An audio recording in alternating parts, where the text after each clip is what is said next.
دوستو، ایک ایسی رات جس رات کے اندر انسانی زندگیوں کے بارے میں بہت خاص فیصلے کیے جائیں گے۔ کون مرے گا اور کون جیے گا، اور کون اس دنیا میں ایک نئی زندگی کی شروعات کرے گا، اور کون اس دنیا کو چھوڑ کر اس دنیا کو الوداع کہے گا، کون غریب سے امیر بن جائے گا، اور کس کی زندگی کا برا وقت شروع ہونے والا ہے، اور کن لوگوں کے نام مردہ لوگوں کی لسٹ میں لکھ دیے جائیں گے۔ دوستو، آج کی اس خاص ویڈیو میں ہم آپ کو بتائیں گے کہ شب برات کی حقیقت کیا ہے، اس رات میں نامہ اعمال کیوں تبدیل ہوتے ہیں، اور اس رات میں انسانوں کے بارے میں کون کون سے اہم فیصلے کیے جاتے ہیں، اور خدا نخواستہ ہمارا نام بھی اگر مردہ لوگوں کی لسٹ میں لکھا جا چکا ہو تو ہمیں کیا کرنا چاہیے۔ اس رات کتنے لوگوں کی مغفرت کی جاتی ہے، اور اس رات وہ کون بدقسمت لوگ ہیں جن کی مغفرت نہیں کی جاتی، اور حضور صلی اللہ علیہ وسلم نے اس رات کون کون سے عمل کرنے کا ارشاد فرمایا، اور بحیثیت ایک مسلمان ہمیں اس رات کو کیسے گزارنا چاہیے۔ ان تمام سوالوں کے جواب قرآن و احادیث کی روشنی میں اس ویڈیو میں آپ کو بتائیں گے۔ گزارش ہے کہ اس ویڈیو کو اینڈ تک ضرور دیکھیے گا۔ محترم دوستو، ماہ شعبان کی 15ویں رات کو شب بارات کہا جاتا ہے۔ شب کے معنی رات اور بارات کے معنی بری ہونے کے ہیں، چونکہ اس رات مسلمان توبہ کر کے گناہوں سے الگ ہو جاتے ہیں، اور اللہ تعالیٰ کی رحمت سے بے شمار مسلمان جہنم سے نجات پا جاتے ہیں، اس لیے اس رات کو شب بارات کہتے ہیں۔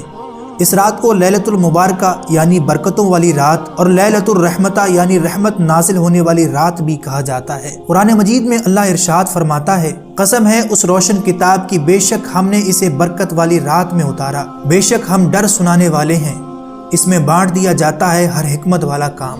حضرت عطا بن یسار رضی اللہ تعالیٰ عنہ فرماتے ہیں، شعبان کی 15ویں رات میں اللہ تعالیٰ ملک الموت کو ایک فہرست دے کر حکم فرماتا ہے کہ جن جن لوگوں کے نام اس میں لکھ دیے ہیں ان کی روحوں کو آئندہ سال مقررہ وقتوں میں قبض کرنا۔ تو اس شعبان میں لوگوں کے حالات یہ ہوتے ہیں کہ کوئی باغوں میں درخت کاٹنے کی فکر میں ہوتا ہے، تو کوئی شادی کی تیاریوں میں مصروف ہوتا ہے، کوئی کوٹھی بنگلہ بنوا رہا ہوتا ہے، حالانکہ ان کے نام مردہ لوگوں کی فہرست میں لکھے جا چکے ہوتے ہیں۔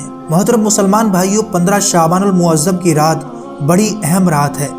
اس رات لوگوں کے اعمال اللہ عز و جل کی بارگاہ میں پیش کیے جاتے ہیں، اور آئندہ سال تک کے احکامات نافذ کیے جاتے ہیں۔ اس رات نہ جانے کس کی قسمت میں کیا لکھ دیا جائے۔ اس رات میں جہنم کی آگ سے چھٹکارا حاصل کرنے کے لیے استغفار کرنا چاہیے۔ حضرت عائشہ صدیقہ رضی اللہ تعالیٰ عنہا فرماتی ہیں کہ اللہ کے رسول صلی اللہ علیہ وسلم نے فرمایا، کیا تم جانتی ہو کہ شعبان کی 15ویں شب میں کیا ہوتا ہے؟ میں نے عرض کیا، یا رسول اللہ صلی اللہ علیہ وسلم آپ فرمائیں۔ ارشاد ہوا، آئندہ سال میں جتنے بھی پیدا ہونے والے ہوتے ہیں وہ سب اس شب میں لکھ دیے جاتے ہیں، اور جتنے لوگ آئندہ سال میں مرنے والے ہوتے ہیں وہ بھی اس رات میں لکھ دیے جاتے ہیں، اور اس رات میں لوگوں کا رزق اتارا جاتا ہے۔ میرے دوستو، اس رات میں لوگوں کی زندگی اور موت کا فیصلہ ہو چکا ہوتا ہے، جبکہ لوگوں کے حالات یہ ہوتے ہیں کہ وہ اپنی دنیا میں ہی مگن ہوتے ہیں۔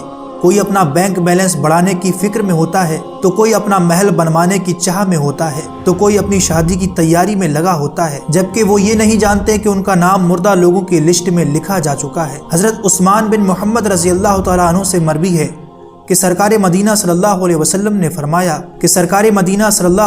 نے فرمایا ایک شعبان سے دوسرے شعبان تک لوگوں کی زندگی منتقل کرنے کا وقت اس رات میں لکھا جاتا ہے، یہاں تک کہ انسان شادی بیاہ کرتا ہے اور اس کے بچے پیدا ہوتے ہیں، حالانکہ اس کا نام مردوں کی فہرست میں لکھا جا چکا ہوتا ہے۔ محترم دوستو، شب بارات کی ایک خصوصیت یہ بھی ہے کہ اللہ تعالیٰ اس رات ان گنت لوگوں کی بخشش فرماتا ہے، اور ایک روایت میں ملتا ہے کہ اس مہینے کی 15 تاریخ 2 راتوں کو اللہ بنو کلب کی بکریوں کے بالوں کے برابر امت مسلمہ کی مغفرت فرماتا ہے۔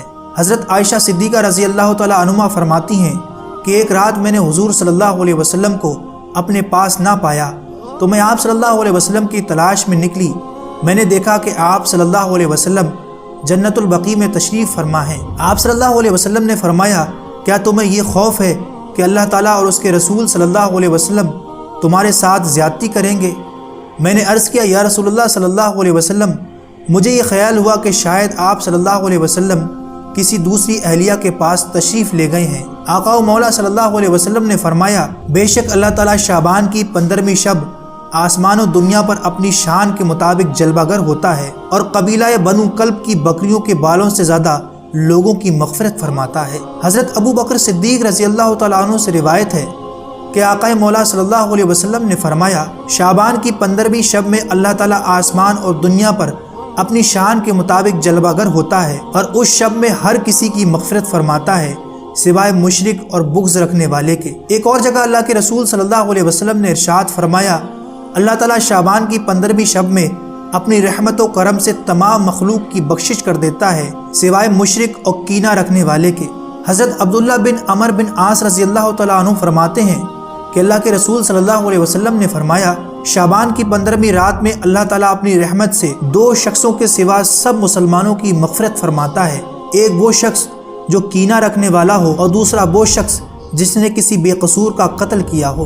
دوستو، یہ ایسی رات ہے جس میں اللہ تعالیٰ مسلمانوں کی مغفرت فرماتا ہے اور ہماری دعاؤں کو قبول کرتا ہے۔ جیسا کہ عثمان رضی اللہ تعالیٰ عنہ روایت کرتے ہیں، حضور صلی اللہ علیہ وسلم نے ارشاد فرمایا کہ جب شعبان کی 15ویں رات آتی ہے تو اللہ تعالیٰ کی طرف سے یہ اعلان ہوتا ہے کہ ہے کوئی مغفرت طلب کرنے والا کہ میں اس کے گناہ بخش دوں، ہے کوئی مجھ سے معافی مانگنے والا کہ میں اس کو عطا کر دوں۔ اس وقت اللہ تعالیٰ سے جو بھی مانگا جائے وہ ملتا ہے، وہ سب کی دعا قبول فرماتا ہے سوائے بدکار عورت اور مشرک کے۔ حضرت علی رضی اللہ تعالیٰ عنہ سے روایت ہے کہ رسول اکرم صلی اللہ علیہ وسلم نے ارشاد فرمایا، جب شعبان کی 15ویں شب ہو تو اس میں قیام کرو، یعنی نوافل پڑھو اور 2 دن روزہ رکھو۔ ایک اور جگہ رسول اللہ صلی اللہ علیہ وسلم نے ارشاد فرمایا کہ شعبان، رجب اور رمضان کے درمیان ایک مہینہ ہے، لوگ اس کی شان سے غافل ہیں، اس میں بندوں کے اعمال اٹھائے جاتے ہیں اور مجھے یہ محبوب ہے کہ میرے اعمال اس حال میں اٹھائے جائیں کہ میں روزہ دار ہوں، اور مجھے یہ محبوب ہے کہ میرے اعمال اس حال میں اٹھائے جائیں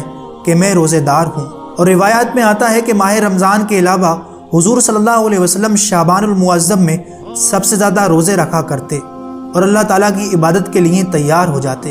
حضور صلی اللہ علیہ وسلم نے ارشاد فرمایا کہ شعبان میرا مہینہ ہے اور رمضان اللہ تعالیٰ کا مہینہ ہے۔ لیکن دوستو، افسوس کہ آج کے اس دور میں کچھ مسلمان صرف کھیل تماشا کرتے ہیں اور رات بھر فضول باتوں کو لے کر گھومتے رہتے ہیں۔ یہ شریعتاً سخت گناہ ہے۔ جس رات میں ہمیں مغفرت مانگنی چاہیے اس رات میں آج کے مسلمان فضول خرچی اور کھیل تماشوں میں گزار دیتے ہیں۔ اللہ تعالیٰ کو راضی کرنے کے بجائے الٹا ان گناہوں میں ڈوب کر اللہ تعالیٰ کو ناراض کر بیٹھتے ہیں۔ دعا ہے کہ اللہ تعالیٰ اس مقدس رات میں ہم سب کو زیادہ سے زیادہ عمل کرنے کی توفیق عطا فرمائے اور ہمیشہ کے لیے اپنے گناہوں سے توبہ کرنی چاہیے۔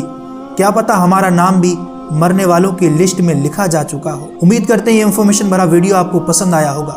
اسے لائک اور اپنے دوستوں کو ضرور شیئر کریں۔ یہ انفارمیشن کیسی لگی کمنٹ باکس میں ضرور بتائیے گا، اور ایسے ہی ویڈیوز کے لیے ہمارے چینل کو سبسکرائب اور فالو ضرور کریں۔